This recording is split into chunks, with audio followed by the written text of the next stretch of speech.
Hello YouTuber family, કેમ છો? સૌને ગુડ મોર્નિંગ, જય શ્રી કૃષ્ણ. સરસ મજાનો મેકઅપ સવારમાં જુઓ. અને પાછો જાતે કર્યો ને બેટા, જાતે કર્યો બધું. અને પાછું લૂસ્યું તો આનાથી લૂસ્યું છે, આગું પાછું કંઈક થઈ ગયું હતું ને. અને આજે પહેલી નવરાત્રી, બધાને હાર્દિક શુભેચ્છા. અને આજે ઝૂલેલાલ જયંતી, તો બધાને પણ હેપી ઝૂલેલાલ. હા, ગુડી પડવો, હેપી ગુડી પડવો.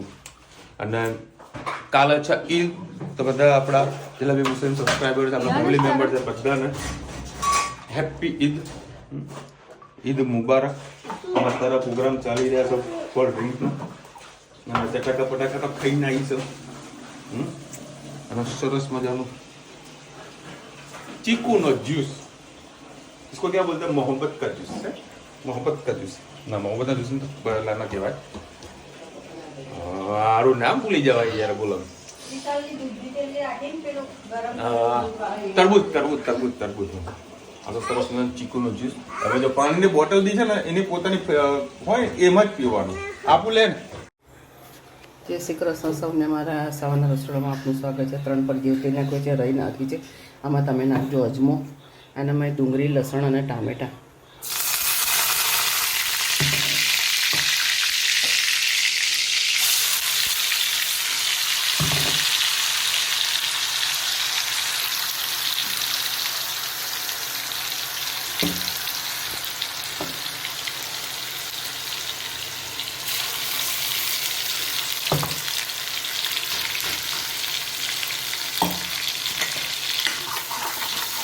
સરસ બધું મિક્સ કરી લઈએ. ગવાને મેં 2 સીટી મારી દીધી છે, પાર બોઇલ કરી દીધી છે. હવે આપણે ખાલી બેઠો વઘાર જ કરવાનું છે. થોડી હિંગ નાખીએ, હળદર, 2 લીલા મરચાં નાખ્યા તો તીખ મરચું, 1 ચમચી લાલ મરચું, થોડો ગરમ મસાલો, ધાણા જીરું. બાફતી વખતે મેં મીઠું નાખ્યું છે, એટલે જરીક આપણે મીઠું નાખીશું. સરસ રીતે મિક્સ કરી લઈએ. થોડું કાચું હતું એટલે 2 મિનિટ એને કોતરવા દઈએ, થોડું તેલ છૂટું પડે ત્યાં સુધી. મસાલા પણ સરસ શેકાઈ ગયો છે, અને તેલ પણ સારું એવું છૂટું પડી ગયું છે.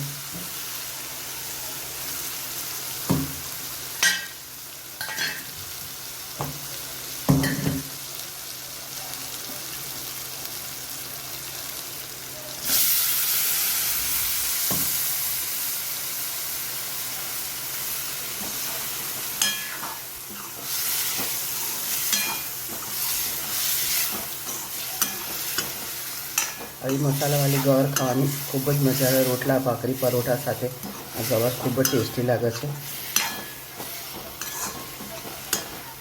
બહુ એને પાણીની વાળી નહીં કરીએ. તમને જેટલો રસો ખાવો એટલો તમે રસો રાખી શકો.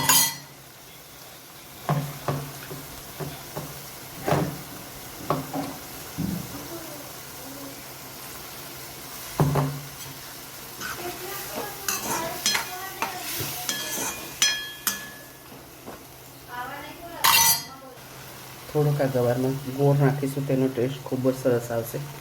તમને ગમતો હોય તો ચોક્કસથી નાખજો. બસ આપણી મસાલાવાળી ગવાર કમ્પ્લીટ તૈયાર થઈ ગઈ છે. કોમેન્ટમાં ચોક્કસથી કહેજો અમારી ગવાર તમને કેવી લાગી. ચલો, શાક ગરમ થઈ ગયું છે, દાળ ગરમ થઈ જાય, ગરમા ગરમ રોટલી. આહા, મારા રાહ જોવા ના બેઠા લોકો. અને 12:30 વાગ્યા, બોલો. અને બહાર જબરજસ્ત ગરમી છે. પપ્પાને વળી ખાવા તો ફાફડા, તો આજે વળી ફાફડા લઈને આવ્યો ને અમારા માટે છે. શું ખાવું તારું, બોલ? હે? અને આ લોકો માટે લાવીશું ચાઇનીઝ રોલ. મસ્ત સન્ડે ઉજવીએ. ચલો ભાઈ, 4:15 વાગી ગયા છે, અને મસ્ત ઊંઘ ખેંચી ગયા. 2-3 વાગ્યામાં ઊંઘ્યા હતા. મમ્મીને મસ્ત ઊંઘાઈ હશે. આવું લગાવ્યું, ચીકણું થઈ ગયું. એ કંઈક લગાવ્યું છે. કઈ નહીં ને ખાલી મોઢું સાફ કર્યું છે. હા સાબુ તો ના હોય મમ્મી. બાબા સાથે ગયો તો વોટર પાર્ક, મમ્મીને લીધા વગર. એટલે મમ્મીને લીધા વગર તું ગયો તો વોટર પાર્ક? હે ક્યાં ગયા? મમ્મી લીધા વગર કેમ ગયો તું? આપણે ચૈત્ર મહિનામાં તાળું ખાવા જવાનું ને. હા ટાડું ખાવા જવું છે. સાગરમાં. હા મહીસાગર ગઈ વખતે ઇલેક્શનમાં અમે લોકો ગયા હતા ને, વોટ આપી ના ગયા હતા. હવે જોઈએ આગળ કઈ રીતે મેળ પડે. ચલો ભાઈ અત્યારે ખાવા આવી ગયા છે કર્ણાવતીને સ્પેશિયલ. હા વડાપાવ અને દાબેલી ચટણી અલગ રાખાઈ છે. જુઓ કોકને દાબેલી ખાવી છે, કોકને વડાપાવ ખાવા છે અને કોને ખાવી છે પાણીપુરી. પાણીપુરી કોને ખાવાની છે? હા છે ને આ ધનુડીને પાણીપુરી ખાવી છે. અને જો તીખું છે ને તો પણ ખાશે બધા. અમે હેત તો પાછો પહેલો ખાશે ને હેત. હા જય શ્રી કૃષ્ણ સૌને. મારા સાંજના રસોડામાં આપનું સ્વાગત છે. આજે છે રવિવાર. કોઈકને સમોસા ખાવા, કોઈને આલુ પરોઠા ખાવા, કોઈને એના પપ્પા માટે બનાવી છે ખીચડી. એ કે એમને હજી મોઢામાં સારું નહીં લાગતું, દાળ પડાઈ છે એટલે મેં 2 પરી જેવું તેલ નાખ્યું અને મેં જીરું નાખી દીધું છે. આના અંદર વલિયારી, સૂકા ધાણા, ફુદીનો, પછી લીલા મરચાં, આદુ લસણ નથી નાખ્યું. એ નાખીને આપણે સરસ મિક્સ કરી લઈએ. એના અંદર જરાક આમચૂર પાવડર, હિંગ, હળદર, સ્વાદ અનુસાર મીઠું, મેગી મસાલો, આ બધું આપણે બનાવીએ છીએ આલુ પરોઠા માટેની તૈયારી. કસૂરી મેથી. ગેસ કરી દઈએ બંધ. ગેસમાં જ આપણે સરસ બધું શેકી લઈએ. તેલ થઈ જાય પછી તમારે ગેસ ચાલુ નહીં રાખવાનું. ગેસ બંધ રાખીને જ આપણે મસાલો સરસ આપણે શેકીશું. મસાલો આપણો સરસ શેકાઈ ગયો છે. એના અંદર નાખી દઈએ બટાકા. એમાં નાખીએ થોડા વટાણા. પહેલાં સરસ બધું આપણે મિક્સ કરી લઈએ.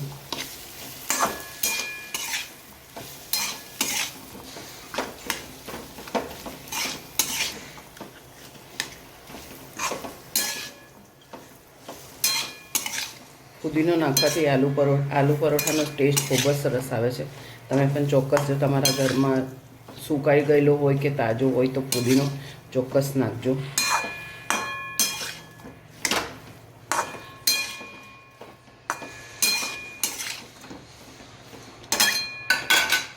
હવે થોડા વટાણાને આપણે અંદર આટી લઈએ એટલે મસાલો આપણો સરસ બધું મિક્સ થઈ જાય.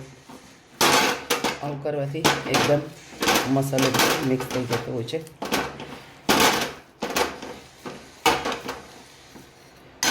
સરસ આપણે મિક્સ લાસ્ટમાં તમે નાખી દેજો ધાણા. મારી પાસે આજે ધાણા નથી પડે એટલે સૂકા ધાણાની ઉપયોગ મેં કરેલો છે. અને બીજી વાત કે આજે મેં તમારી બધાની કોમેન્ટો વાંચી. તમને લોકોને મારી વાતો ખૂબ ગમે છે. અને ચલો મારી વાતોથી કોઈકના 4 કામ થતા હોય ને તે મને ઘણો આનંદ થાય કે ચલો મેં તમને કીધું ને તમારા ઘરે મીઠું પણ તમે લઈ આવ્યા. ઘણી બહેનોને યાદ નહોતું તો આપણે હવે યાદ કરાવ્યું તો મીઠું આવી ગયું. કે આપણે ચૈત્ર મહિનામાં મીઠું આપતા નથી, લેતા નથી અને ખરીદતા પણ નથી. અને મીઠું હંમેશા થોડું 2 થેલી વધારે જ લાવીને મેળવાનું. પહેલાંના ઘરડા લોકો તો 12 મહિનાનું સાથે મીઠું ભરી દેતા હતા. આખું મીઠું લેતા અને ઘંટીમાં એ લોકો પીસાવતા. હજી અમારા મહેસાણામાં પણ ઋતુરાજમાં પણ એક ઘંટી છે. ત્યાં આગળ 12 મહિનાનું મીઠું લોકો કાચની બરણી, જે પેલી અઠાણાની મોટી મોટી બરણીઓ આવે ને એના અંદર સ્ટોર કરતા હોય છે. પણ અમે તો હવે અમે એવું બધું નથી કરતા. અમે થેલી જ લાવીએ છીએ નિરમાની. પણ 2 કિલોની લાવી દઈએ 2 અને 1 થેલી પૂરી થાય તો બીજી થેલી પાછી એક્સ્ટ્રા લાવી દેવાનું. મીઠું કદી ખૂટવા નહીં દેવાનું. મીઠું એ આપણા માટે લક્ષ્મી છે એટલે મીઠું કદી આપણા ઘરે ખૂટવા નહીં દેવાનું. ચલો વાતોમાં આપણો મસાલો પણ સરસ થઈ ગયો છે. કોમેન્ટમાં ચોક્કસ કહેજો અમારો મસાલો કેવો લાગ્યો. આ બધા ગયા છે મંદિરે. હવે હું આ બધો મસાલો તૈયાર કરીને રાખું અને આનો લોટ બાંધીને રાખું તો રુચિતા આવશે. ગરમ ગરમ પરોઠા બનાવશે. મારું કામ અડધું હોય છે, અડધું કામ એનું હોય છે. એટલે અમારું કામ થોડું વેચેલું હોય છે. તમને એમ થતું હશે માસી જ બધું કામ કરતા હોય છે, પણ એવું નથી હોતું. અમે બંને જણા મળી સંપીને કામ કરતા હોય છે. અમે કોઈ એવું એકબીજાનું કામ જોઈ નહીં બેસી રહેતા કે આ તારે કરવાનું, આ મારે કરવાનું. જેના હાથમાં જે કામ આવી ગયું એ કરી લેવાનું. કદી કામ માટે કોઈ કોઈને અમે ટોકતા જ નહીં. એટલે કોમેન્ટમાં ચોક્કસથી કહેજો મારે બટાકાનો મસાલો કેવો લાગ્યો.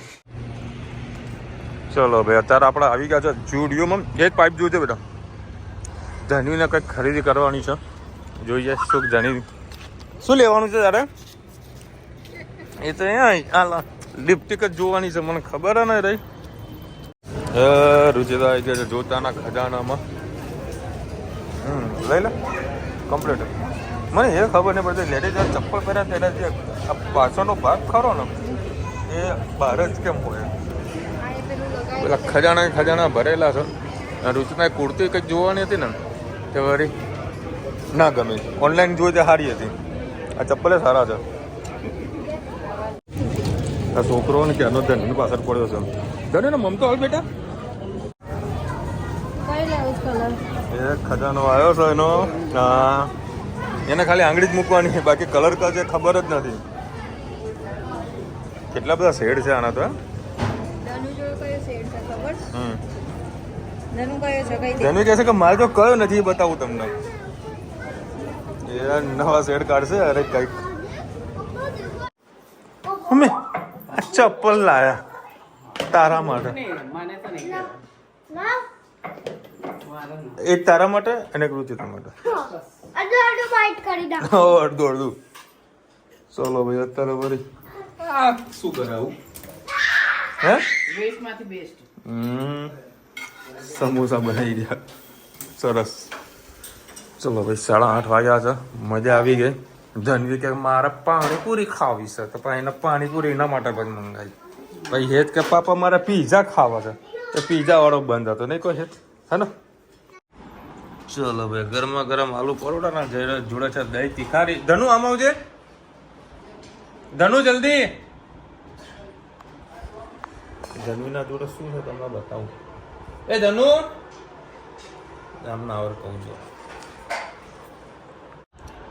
ચલો ભાઈ તારા 10 વાગી ગયા. 10:15 થઈ ગયા છે. 10:30. હા ને 10:30 થઈ ગયા. લ્યો હું તો થોડુંક ફ્રી હતો. રુચિતા કાંઈક ચાલવા જઈએ તો બાજુવાળા આંટી કે આજ મેરે સાથ ચલો. તો રુચિતા એમને સાથે ચાલવા ગઈ ને હું ગયો માર્કેટમાં ઉઘરાણી કરવા માટે. ઘણા બધા લોકોને તારે રાડ છે. અત્યારે એટલી બધી ખરીદી કરવા લોકો નીકળ્યા છે પણ પ્રોપરલી કોઈ ખરીદી કરી શકતું નથી. ઘરાકી ઓછી છે. ઘરાકી કોકને સારી છે, કોકને નથી. એવું બધું કંઈક છે. દરેક જગ્યાએ આવા લોચા લાપસી છે માર્કેટમાં. કારણ કે માર્ચ એન્ડિંગમાં છે. પૈસા જે રીતના ફરવા જોઈએ એ રીતના ફરતા ના હોય. અને પ્લસ 1 થી 5 તારીખે બધા લોકોના અવતાર બધું કપાતું હોય એ પણ બધું ધ્યાન રાખતા હોય છે. પછી કંઈક વધે છે ત્યારે બધી કહીએ ને કે તહેવારની ખરીદી લોકો કરતા હોય છે. પણ વર્ષમાં એક વખત તહેવાર આવતો હોય તો છૂટથી થોડી ખરીદી લોકો કરતા હોય છે. પણ જે અમુક લોકોને પાછળનું પણ વિચારવું પડે, હપ્તાનું ખાસ વિચારવું પડે. અને આવનારો સમય આવો નવો પોઝિશન વાળો રહેવાનો છે. કારણ કે જે કોર્પોરેટ છે ને, ફોર એક્ઝામ્પલ જુડિયો છે કે કેટલી બધી વસ્તુઓ સસ્તી આપી રહ્યા છે, એના કારણે ધંધામાં ઘણી મોટી અસર પડી રહી છે બધાને. દેવિંદ્ર માલ લખી રહ્યા છે, જય માતાજી વિશાલભાઈ. મમ્મી હું ઘરમાં એકલી જ છું. મારા પતિ સવારના કામ પર જાય. મેં નવરાત્રિના ઉપવાસ કરું છું. અખંડ જ્યોત રાખી છે. બપોરના મારે ગાયત્રી પાઠમાં જવાનું હોય તો તાળું મારીને જવાનું હોય તો હું જઈ શકું? પ્લીઝ મને કહેજો. નવરાત્રિનો ઉપવાસ કરે તો ઘરનો લોક મારીને જઈ શકે. એમ કહેવાય કે આપણે કોઈ મહેમાન આપણા ઘરે આવ્યું હોય અને આપણે મહેમાનને ઘરમાં રાખીને આપણે તારું મારીને જઈએ, એવું માતાજીને પણ તમે એવું. એટલે મેં તમને પહેલાં કીધું હતું કે આપણા ઘરમાં રહેતા હોય તો જ આ બધું કરવાનું. કરતો માતાજીને 2 હાથ જોડીને પ્રાર્થના કરું. પછી હવે તમારી ઈચ્છા, તમને જે યોગ્ય લાગે એ તમે કરી શકો છો. આ વસ્તુ છે ને ધર્મ સંકટ કહેવાય. ધર્મ સંકટ. પછી અમુક લોકો કાનુડાને પણ સવારે પૂજા કરતા હોય છે, એને રમાડતા હોય છે, એના માટે નાસ્તો બનાવે છે, બપોરે જમવાનું કરાવતા હોય છે. વૈષ્ણવ સમાજ ખાસ બધું કરે છે. તમે એક બાળકનું જ ઉદાહરણ આપો કે આપણા ઘરમાં એક નાનો આપણા ધનવીની જ વાત કરું. ધનવી અમારા જોડે ભલે ગમે તેટલી રહેતી કરતી હોય પણ એની માને કેવી યાદ કરતી હોય, એવું મા પણ આપણને એના બાળકોને યાદ કરતા હોય કે આ બધા ક્યાં ગયા. એટલે એવી રીતે તમારે પણ છે ને એમને મૂક્યા તો છે પણ બને ત્યાં સુધી તમારા ઘરમાં જ અનુષ્ઠાન કરો કે તમારા ઘરમાં જ પૂજા પાઠ કરો કાં તો એટલા દિવસે રજા લો તો બની શકે તો આપણે માતાજીને કરી શકીએ, એ આપણું કાર્ય સિદ્ધ થાય. બાકી અમુક વખતે બહુ તકલીફવાળું કામ થઈ જતું હોય છે. જે વિધિ આપણે રોજ કરવાની થતી હોય કરવી જ પડે, ના કરાય કોઈ છૂટકો જ ના પડે. જાગૃતિ બેન લખી રહ્યા છે, આપ સૌને નૂતન વર્ષની અને શુભકામના. તમને પણ બધાને ચૈત્રી નવરાત્રિની શુભકામના. શિવાંશીબેન લખી રહ્યા છે, દર્શકભાઈ કઠિયાવાડ આવું ઓઇલ વેચે છે, તમે આ નામની ચેનલમાં કે હેર ઓઇલ નામ છે? હા, મને ખ્યાલ છે. આપણા ઘણા બધા સબસ્ક્રાઈબર વસ્તુ મંગાવી ઓઇલનો ઉપયોગ કર્યા પણ ચાલુ માતાના અનુકૂળતા જ નહીં આવતું. હવે બીજા ફાલતુ ઓઇલનો ઉપયોગ કર્યા છે તો શું થાય કે માથાના અંદર છે ને નાની નાની પેલી આમ ઢેપી જેવી થઈ જાય, જેને આમ પોપરી બાંધતી હોય પછી એના પર ખજવાર આવતી હોય ને અને કોઈ અમુક તેલ સૂટ જ નહીં થતું કે માથામાં ગમે તે તેલ નાખે ને એટલે ખજવાર ચાલુ થઈ જાય છે. અને જે મેં તમને બતાવ્યું ને એ તેલથી મને કશું નહીં થયું. હજી પણ મેં નાખ્યું છે તો માથામાં એટલી ઠંડક અને ખજવાર નહીં આવતી. એટલે અમુક તેલ આપણને સૂટ થાય તો જ આપણે ઉપયોગ કરવાનો, કરતો નહીં કરવાનો. ઘણા બધા માર્કેટમાં અલગ અલગ પ્રકારની પ્રોડક્ટ છે, કોકને સેટ થાય, કોકને ના પણ થાય, પણ સૌથી બેસ્ટમાંનું બેસ્ટ જે તેલ છે એ કોપરેલ છે. બાકી તમે જેનું મંગાવતા હોય ને તમે હરી ગયું હોય તો રેગ્યુલર વાપરી શકો છો. એ લોકો માટે જ હોય છે, બીજા ના પણ સેટ થાય. જ્યારે આપણે નાના હતા ને, અમારા મમ્મીની વાત કરું, એ પરિસ્થિતિને એ સમયે શેમ્પૂય નહોતા કે કોઈ એવા સાબુ સારા નહોતા. ત્યારે પરિવાર સાબુ જે પેલો અત્યારના પણ ઘણા લોકોના ઘરોમાં એ પરિવાર સાબુ વાપરતા હશે. એ તેલનો બનાવેલો આવે પરિવાર સાબુ, ચીકણો જેવો આમ, અને માથામાં નાખવા માટે ખાવાનું તેલ નાખતા હતા. ત્યારે વાળ એટલા લાંબા અને સિલ્કી હતા. અને અત્યારે જેટલી પ્રોડક્ટ વધારે બજારમાં મળી છે ને એટલી બધું માથાનો દુખાવો થઈ ગયો છે કે શું કેવી રીતે માથું ધોવું અને કેવી રીતે વાળની માવજત કરવી ખબર જ પડતી નથી. ખાણીપીણી ચેન્જ થઈ ગઈ છે, એન્વાયરમેન્ટ આખું ચેન્જ થયું છે, એટલે બધી વસ્તુ તમારે થવાની જ છે. પણ જે કહીએ ને કે આપણા શાસ્ત્રોમાં જે લખેલું છે, આપણા આયુર્વેદિકમાં જે લખ્યું છે એને ફોલો કરો. પહેલાં તો ખેતરની માટી લાવતા કાઢી અને એને પલાળીને એનાથી માથું ધોતા. તમને યાદ હોય તો કોમેન્ટમાં કહેજો, કારણ કે અમે આ બધા નુસ્ખા નાનપણમાં કરેલા છે. માટી માથામાં નાખતા? હા, કાળી માટીમાં નાયેલા સાંભળેલા પણ માટી ખેતરની કાળી માટી આવે એને પાણીમાં પલાળી અને માથું ધોઈને પછી એ માટીથી માથું ધોતા અને પછી પાછા ચોખ્ખા પાણીથી ધોઈ નાખતા તો વાળ એકદમ સિલ્કી થઈ જતા. અમે તો આવા નુસ્ખા નાનપણમાં કર્યા છે, તમે કર્યા હોય તો કોમેન્ટમાં કહેજો.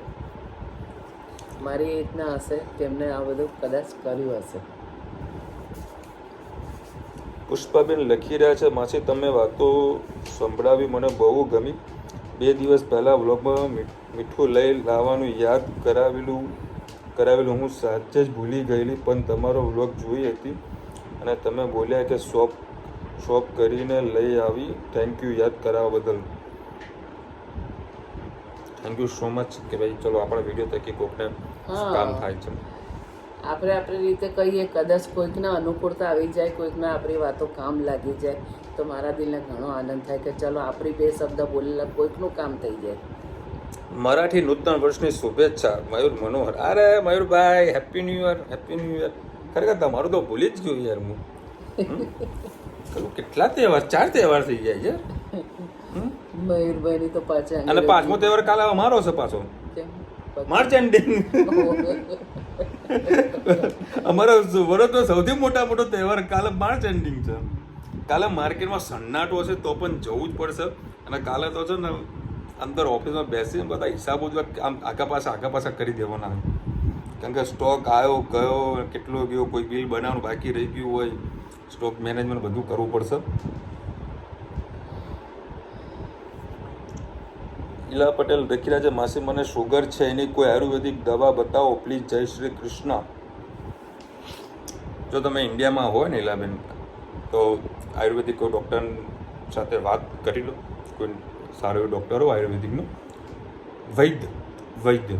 ગુજરાત સરકારે હમણાં એક નવું નામ પાડ્યું છે કે એને ડૉક્ટર નહીં કહેવાનું, એને વૈદ્ય કહેવાનું, બરાબર. તે વૈદ્યને તમે મળો તો વૈદ્ય તમારી નળીને તપાસીને તમારું શુગર લેવલ કેટલું છે અને ડાયટ પ્લાન તમને આવશે, બરાબર. એના પર ફોલો કરો. કારણ કે આયુર્વેદિકમાં ઘણી બધી દવા આવતી હોય છે, તો આપણે કોઈકને કહીએ, કોઈને હદે, કોઈકને ના પણ હદે, એના જેવી વાત છે. એના કરતાં વૈદ્ય સાથે કન્સલ્ટ કરવું સારું છે. સાચી વાત કહું કે મેં મારી લાઈફમાં મેં મારા શરીરને કદી કોઈ ચેકઅપ નથી કરાવ્યું. અને કદાચ એના પપ્પાની સાથે હું દવાખાને જાઉં ને તો ડાયાબિટીસ અને બ્લડ પ્રેશરનો શું કહેવાય, હા ડાયાબિટીસ અને બીપીનો, હા ડાયાબિટીસ અને બીપીનો એ લોકો ચેકઅપ કરતા હોય છે. તો ડૉક્ટર કે તમે પણ કરાવી દો, તો હું કરાવું તો એકદમ નોર્મલ જ આવે, કદી કોઈ તકલીફ જ નહીં રહેતી. એટલે મહેરબાની છે મારી ફાંકીની, એ ફાંકી હું રોજ નિયમિત રીતે લઉં છું. એટલે ના ડાયાબિટીસ ના શુગર, અને સવારમાં 2 વાસી રોટલી જે આપણે ખાઈએ છીએ એનાથી બીપી કંટ્રોલ રહે છે. એટલે રુચિતા હંમેશા 10 રોટલી વધારે જ બનાવે, એટલે અમે બંને જણા 2 રોટલી સવારે ચામાં અમે ખાઈ જ લઈએ. તાજી પડી હોય ને તોય લોટ પડ્યો તો અમે નથી બનાવતા, કે વાસી રોટલીમાં જે ગુણ છે ને એ તાજીમાં નથી. એટલે હંમેશા રાતની પડેલી રોટલી શેકી અને ચા સાથે ખાશો, તમારા શરીરમાં ખૂબ સારું એવું બેનિફિટ મળશે અને કોઈ જાતની કોઈ તકલીફ નહીં રહે. 10 રોટલી બનાવો, 2 રોટલી થાય 6 વધી, બરાબર. 2 હેત ખાઈ જાય તો અંદર બી ખાય. અમે અમારી સાથે સાથે ધનવીને પણ આદત પડી છે, એને રોટલી જોવે એટલે જોઈએ, અને તાજી નહીં, હા રાતની જ. એ ભાવ ઉપર પડી છે. ગાડીમાં જોડેથી લિપસ્ટિક લઈને ગઈ હતી, બરાબર. આમ કરીને ગાડીમાં લગાવતી હતી. શોખ એટલો બધો છે બા. પાણીપુરી ખાવાની બાકી રહી ગઈ તો આવતા તો પાણીપુરી એ ખવડાવી દીધી. કાલે આપણે ક્વેશ્ચન પૂછ્યો તો જે ફોરેનમાં જે ઘર આગળ જે જગ્યા એને શું કહેવાય છે, તો ગાયત્રીબેન લખી રહ્યા છે બેકયાર્ડ કે છે, અને સુનિતાબેન લખી રહ્યા કિચન ગાર્ડન કે છે. એને બેકયાર્ડ બી ખરું, પણ એના સિવાય બીજું કંઈક અલગ નામ, સારું નામ યાદ નથી આવતું. બેકયાર્ડ બી અમુક ઘણા લોકો કહેતા હોય છે. કુમુદબેન કહી રહ્યા છે કાલે અમે પણ શીરો બનાવ્યા. વાહ કુમુદબેન વાહ. આવો. આજે તો એના પપ્પા એટલી જીદ કરીને સવારે કશું ખાધું નહીં, બસ ફાફડા લઈને આવતું. ફાફડા ને ગાંઠિયા લાવો તો જ ખાઉં, કાં તો ના ખાઉં. એટલે મારા સ્પેશિયલ ફાફડા લાવવા પડે. 12 વાગ્યા લઈને આવ્યો તો જ ખાધું, તો જ ખાવા બેઠા, કાં તો નહીં ખાઉં. નાના છોકરાને જેમ જીદ કરે છે, બોલો. ખાવા પીવાની મોજ કરતું રહેવાનું. અને કાલે છે ઈદ, બરાબર. બધાને ઈદ મુબારક. કાલે બધાને 1 by 1 કોલ કરાવવા પડશે, કારણ કે 4-5 જણા છે આપણા સબસ્ક્રાઈબર. પર્સનલી કાલે કોલ કરીએ. કાલે નવીને બેનને તું ફોન કરી દેજે, બરાબર. કેનેડા બરાબર. બાકી બધાને હું ફોન કરી દઈશ. હા, નરગીસ બેનને તું ફોન કરી દેજે, બસ. હરુણ બેનને હું ફોન કરી દઈશ, પછી નુરન સૈયદને હું ફોન કરી દઈશ. પછી નુરન સૈયદ બેન છે ને, એમનો જોડે મારો નંબર નથી એટલે એમનો ફોન નહીં કરી શકું. નુરન સૈયદ બેન, તમને પણ ઈદ મુબારક. ચલો મળીશું નવા વિડીયો સાથે, નવા મોજ મસ્તીની સાથે. ત્યાં સુધી અમને આપણો જે હિન્દ ભારત માતા કી જય. અને વિડીયો ગમે તો ફટાફટ લાઈક કરો, શેર કરો, સબસ્ક્રાઈબ કરવાનું ભૂલતા નહીં. અને રાધે રાધે. આટલું ઊંઘ્યો તો છતાં બગાસ આવી જાય.